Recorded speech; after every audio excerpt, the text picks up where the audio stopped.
여러분 안녕하십니까? 오늘 제가 여러분께 들려드릴 이야기는 정말로 믿기 어려운 일이지만 실제로 일어난 일입니다. 정년퇴직을 하고 고향으로 내려간 한 분이 우연히 발견한 낡은 일기장을 통해 자신도 몰랐던 가족의 비밀을 알게 되었다는 이야기입니다. 혹시 여러분도 이런 경험이 있으십니까? 오랫동안 몰랐던 가족의 과거가 갑자기 드러나면서 자신의 인생 전체가 흔들리는 그런 충격적인 순간 말입니다. 상철 씨는 서울에서 35년간 직장 생활을 하다가 정년퇴직을 맞았습니다. 도시의 아파트를 정리하고 고향 마을로 내려와서 새로운 삶을 시작하기로 결심했습니다. 그런데 문제는 집이었습니다. 오랫동안 서울에서 살다 보니 고향에는 변변한 집 한 채 없었습니다. 그래서 마을 어귀에 있는 오래된 폐가를 헐값에 사서 고치기로 했습니다. 마을 사람들은 모두 말렸습니다. 그 집은 사연이 깊은 집이니까 차라리 다른 곳을 알아보시지요. 하지만 상철 씨는 개의치 않았습니다. 어차피 혼자 살 집이고 조용한 곳에서 여생을 보내고 싶었으니까요. 그렇게 상철 씨는 망치와 정으로 하루하루 집을 고쳐 나갔습니다. 벽지를 뜯어내고 낡은 목재를 교체하고 새로 페인트 칠을 했습니다. 도시에서는 경험해보지 못했던 육체 노동이었지만 손으로 직접 무언가를 만들어가는 기쁨이 있었습니다. 그런데 어느 날 안방 벽을 뜯어내던 중이었습니다. 오래된 벽돌 사이에서 뭔가 딱딱한 것이 만져졌습니다. 이게 뭐지? 상철 씨는 조심스럽게 벽돌을 하나씩 빼냈습니다.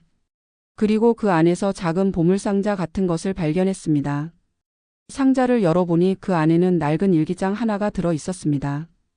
표지가 바래고 모서리가 찢어진 정말 오래된 일기장이었습니다. 첫 페이지를 펼쳐보니 여자의 단정한 글씨로 이렇게 적혀 있었습니다. 1987년 6월 12일 오늘도 마을 사람들은 나와 아이를 인정하지 않는다. 하지만 그는 반드시 돌아온다 했다. 상철 씨는 호기심에 이끌려 계속 읽어 나갔습니다. 1987년 7월 3일 아이가 밤마다 아버지를 찾는다. 언제까지 기다려야 할까? 1987년 8월 15일 마을 이장님이 다시 나가라고 하셨다. 하지만 나는 여기서 그를 기다려야 한다. 일기를 읽으면 읽을수록 상철 씨는 그 여인의 상황이 그려졌습니다. 미혼모였던 그녀가 마을의 따돌림과 시선을 견디며 혼자 아이를 키우고 있었던 것입니다. 그리고 아이의 아버지인 어떤 남자를 평생에 걸쳐 기다리고 있었습니다. 상철 씨는 매일 밤 그 일기를 읽는 것이 일과가 되었습니다. 마치 드라마를 보는 것처럼 그 여인의 삶 속으로 빠져들어갔습니다. 1988년 2월 14일 오늘은 발렌타인데이다. 그가 약속한 결혼 반지는 언제쯤 받을 수 있을까? 1988년 5월 20일 아이가 학교에서 아버지 이야기를 듣고 울면서 돌아왔다. 다른 아이들이 놀렸다고 한다. 그런데 일기를 읽다가 상철 씨는 깜짝 놀라는 대목을 발견했습니다. 1988년 9월 1일 오늘 그의 편지가 왔다. 박상도라는 이름으로 온 편지였다. 회사 일 때문에 아직 돌아올 수 없다고 했다. 박상도. 상철 씨는 손이 떨렸습니다. 박상도는 바로 상철 씨의 아버지 이름이었습니다. 설마 이런 일이 있을 수 있나? 상철 씨는 일기장을 다시 처음부터 읽어보기 시작했습니다. 이번에는 아버지의 흔적을 찾아가면서 말입니다. 1987년 3월 10일 상도 오빠가 서울로 일하러 간다고 했다. 꼭 성공해서 돌아와서 결혼하자고 약속했다. 1987년 4월 2일 임신 사실을 알았다. 상도 오빠에게 편지를 보냈지만 답장이 없다. 1987년 5월 18일 마을에서 쫓겨날 위기다. 하지만 상도 오빠를 믿고 기다려야 한다. 모든 퍼즐 조각들이 맞아 떨어지기 시작했습니다. 아버지 박상도는 젊은 시절 이 마을에서 여자친구가 있었고 그녀가 임신한 채로 서울로 떠났던 것입니다. 그리고 그 여자는 평생에 걸쳐 아버지를 기다리며 혼자서 아이를 키웠던 것입니다. 상철 씨는 복잡한 감정에 휩싸였습니다. 존경해왔던 아버지가 사실은 책임을 지지 않고 도망쳤던 남자였다는 사실. 그리고 어딘가에 자신도 모르는 이복 형제가 있을지도 모른다는 사실. 다음 날 상철 씨는 마을 이장님을 찾아갔습니다. 이장님은 80세가 넘은 할아버지로 이 마을에서 평생을 사신 분이었습니다. 이장님, 혹시 30년 전에 이 집에 살았던 여자분에 대해 아시는 게 있습니까? 아, 그 집 말이지. 왜 갑자기 그런 걸 묻나?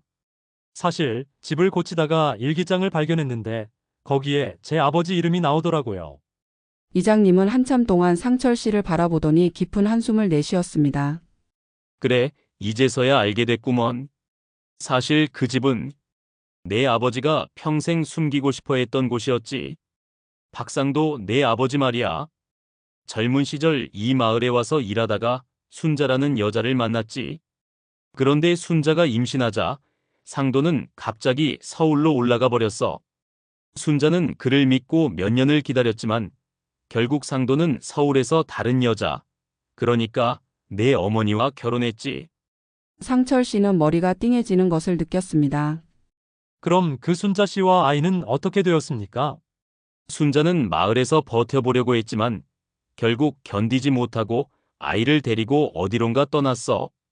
그게 벌써 20년도 더 된 일이지. 아마 그 아이는 지금 내 나이 또래가 되었을 거야. 상철 씨는 그날 밤 잠을 이룰 수 없었습니다. 자신에게 이복 형제가 있다는 사실도 충격적이었지만 더 충격적인 건 아버지의 진실이었습니다. 평생 존경해왔던 아버지가 사실은 책임을 회피한 비겁한 남자였다는 것. 그리고 그 여파로 한 여자와 아이가 평생 고통받았다는 것. 상철 씨는 일기장을 다시 꺼내서 읽었습니다. 1995년 12월 24일 아이가 대학에 합격했다. 상도 오빠가 알면 얼마나 기뻐할까. 1999년 8월 15일 아이가 군대에 간다. 아버지 없이 자란 아이가 얼마나 힘들었을까. 2005년 5월 5일 아이가 결혼한다고 했다. 상도 오빠를 닮은 좋은 사람을 만났다고 한다. 일기의 마지막 부분에는 이런 글이 적혀 있었습니다. 2010년 3월 1일 이제 나도 많이 늙었다. 아이는 성인이 되어 자기 인생을 살고 있다. 상도 오빠는 끝내 돌아오지 않았지만 후회는 없다. 다만 아이가 아버지를 만날 수 있었으면 좋겠다. 상철 씨는 눈물이 났습니다. 그 여자 순자 씨는 평생에 걸쳐 아버지를 원망하지 않았습니다. 오히려 아이가 아버지를 만날 수 있기를 바랐습니다. 며칠 후 상철 씨는 결심을 했습니다. 어떻게든 그 이복 형제를 찾아서 만나야겠다고 생각했습니다. 상철 씨는 마을 주민등록 담당자에게 부탁해서 30년 전 이 집에 살았던 사람들의 기록을 찾아보았습니다. 그리고 놀라운 사실을 발견했습니다. 순자 씨의 아들 박민수라는 이름의 남자가 현재 부산에 살고 있다는 것이었습니다. 상철 씨는 부산으로 향하는 기차표를 샀습니다. 30년 만에 이복 형제를 만나러 가는 여행이었습니다. 부산역에서 내린 상철 씨는 떨리는 마음으로 택시를 탔습니다. 주소를 건네주니 기사가 말했습니다. 아, 거기 새로 생긴 아파트 단지네요. 요즘 젊은 사람들이 많이 사는 곳이에요. 아파트 단지 앞에 서니 상철 씨는 갑자기 겁이 났습니다. 과연 어떤 얼굴로 이복 형제를 만날 수 있을까? 아버지의 잘못을 대신 사과해야 할까? 아니면 그냥 형제라는 인연만으로도 충분할까? 상철 씨는 용기를 내서 아파트 경비실에 찾아갔습니다. 혹시 박민수 씨라는 분이 여기 사십니까? 아, 박민수 씨요. 천호동 503호에 사시는데 지금 계실 거예요. 상철 씨는 엘리베이터를 타고 5층으로 올라갔습니다. 503호 앞에 서서 한참을 망설였습니다. 그리고 마침내 용기를 내서 초인종을 눌렀습니다. 잠시 후 문이 열렸습니다. 그리고 상철 씨는 깜짝 놀랐습니다. 문을 연 남자는 상철 씨와 정말 닮아 있었습니다. 키도 비슷하고 얼굴형도 비슷하고 특히 눈매가 똑같았습니다. 누구세요? 저는 박상철이라고 합니다. 혹시 시간이 있으시면 잠깐 이야기 좀 할 수 있을까요? 박상철? 혹시 민수는 상철 씨의 얼굴을 유심히 바라보더니 갑자기 표정이 굳어졌습니다. 설마 박상도의 아들입니까? 상철 씨는 고개를 끄덕였습니다. 들어오세요. 집 안은 깔끔하게 정리되어 있었습니다. 거실 한쪽에는 여자 사진이 놓여 있었는데 아마 돌아가신 어머니인 순자 씨의 사진인 것 같았습니다. 어머니가 돌아가시기 전에 이런 말씀을 하셨어요. 언젠가 아버지의 다른 아들이 찾아올 수도 있다고요. 순자 어머님이 언제 돌아가셨습니까? 3년 전에요. 암이었어요. 마지막까지도 아버지 이야기를 하셨어요. 원망하지 않으셨나요? 원망요? 전혀요. 오히려 아버지를 이해한다고 하시더라고요. 젊은 나이에 갑작스럽게 아이가 생기면 누구나 당황할 수 있다고요. 상철 씨는 민수의 말을 들으면서 또 다시 눈물이 났습니다. 그렇게 힘들게 살면서도 순자 씨는 끝까지 상철 씨의 아버지를 원망하지 않았던 것입니다. 정말 죄송합니다. 저희 아버지가 책임을 지지 못해서. 아니에요. 이미 다 지나간 일이에요. 그리고 저는 어머니 덕분에 좋은 사람으로 자랄 수 있었어요. 대신 궁금한 게 있어요. 아버지는 어떤 분이셨나요? 상철 씨는 한참 동안 아버지에 대한 이야기를 했습니다. 성실하게 일했던 것, 가족을 사랑했던 것, 그리고 평생 무언가를 숨기고 살았던 것. 그럼 아버지는 저와 어머니 생각을 하며 사셨던 건가요? 아마 그럴 거예요. 제가 일기장을 발견하지 않았다면 평생 모르고 살았을 테니까요. 그날 저녁 상철 씨와 민수는 함께 어머니 순자 씨의 묘소를 찾았습니다. 작은 야산 위에 있는 소박한 무덤이었습니다. 어머니, 아버지의 아들이 찾아왔어요. 이제 마음 놓으셔도 돼요. 상철 씨는 무덤 앞에서 깊이 절을 했습니다. 어머님, 정말 죄송합니다. 제가 아버지를 대신해서 사과드립니다.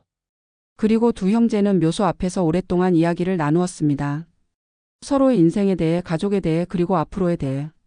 형, 이제부터는 정말 형제로 지내면 안 될까요? 물론이지. 나도 그러고 싶다. 그렇게 상철 씨는 30년 만에 이복 동생을 만났습니다. 그리고 아버지의 숨겨진 과거를 통해 진정한 가족의 의미를 깨달았습니다.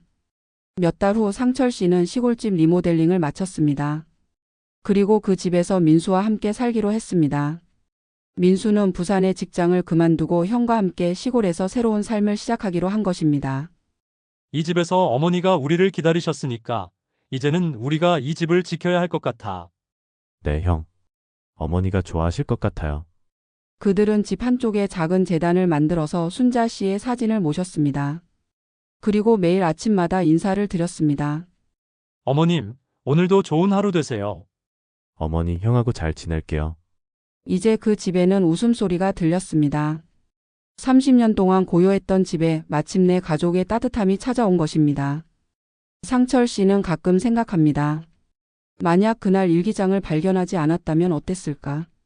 민수를 만나지 못했다면 어땠을까? 아마 평생 혼자 외롭게 살았을 것입니다. 하지만 운명은 신기한 것 같습니다. 30년이 지난 후에야 가족이 다시 만날 수 있게 해주었으니까요. 형, 가끔 신기해요. 우리가 이렇게 만날 줄 누가 알았겠어요. 그러게. 어머니께서 하늘에서 도와주신 것 같아. 아마 어머니도 기뻐하고 계실 거예요. 평생의 소원이었으니까요. 그들은 이제 진짜 가족이 되었습니다. 혈연으로 맺어진 가족이 아니라 서로를 이해하고 사랑하는 가족으로 말입니다. 여러분, 이 이야기를 들으시면서 어떤 생각이 드십니까? 혹시 여러분의 가족 중에도 숨겨진 이야기가 있을지도 모릅니다. 아니면 어디선가 여러분을 기다리는 가족이 있을지도 모르고요. 인생은 정말 예측할 수 없는 것 같습니다. 언제 어떤 방식으로 운명적인 만남이 찾아올지 모르니까요. 상철 씨처럼 우연히 발견한 일기장이 인생을 바꿀 수도 있고, 민수처럼 평생 기다렸던 가족을 만날 수도 있습니다. 가장 중요한 건 서로를 이해하고 용서하는 마음인 것 같습니다. 상철 씨의 아버지는 분명 잘못을 했습니다. 하지만 순자 씨는 그를 원망하지 않고 오히려 이해하려고 노력했습니다. 그리고 그 마음이 결국 두 형제를 만나게 해준 것입니다. 만약 여러분이 상철 씨 상황이라면 어떻게 하시겠습니까? 아버지의 과거를 알게 된 후에도 이복 형제를 찾아가려고 하시겠습니까? 아니면 그냥 모르는 척하며 살아가시겠습니까? 댓글로 여러분의 생각을 들려주세요. 그리고 혹시 비슷한 경험이 있으시다면 그 이야기도 들려주시면 감사하겠습니다. 가족이라는 건 참 소중한 것 같습니다. 때로는 멀리 있어도 때로는 모르고 지내도 결국에는 서로를 찾게 되는 것 같아요. 여러분도 소중한 가족들과 더 많은 시간을 보내시길 바랍니다. 그리고 혹시 잃어버린 인연이 있다면 용기를 내서 찾아보시기 바랍니다. 오늘 이야기가 도움이 되셨다면 구독과 좋아요 부탁드립니다. 그리고 주변에 비슷한 고민을 가진 분들이 있다면 이 영상을 공유해 주세요. 다음에도 더 좋은 이야기로 찾아뵙겠습니다. 감사합니다.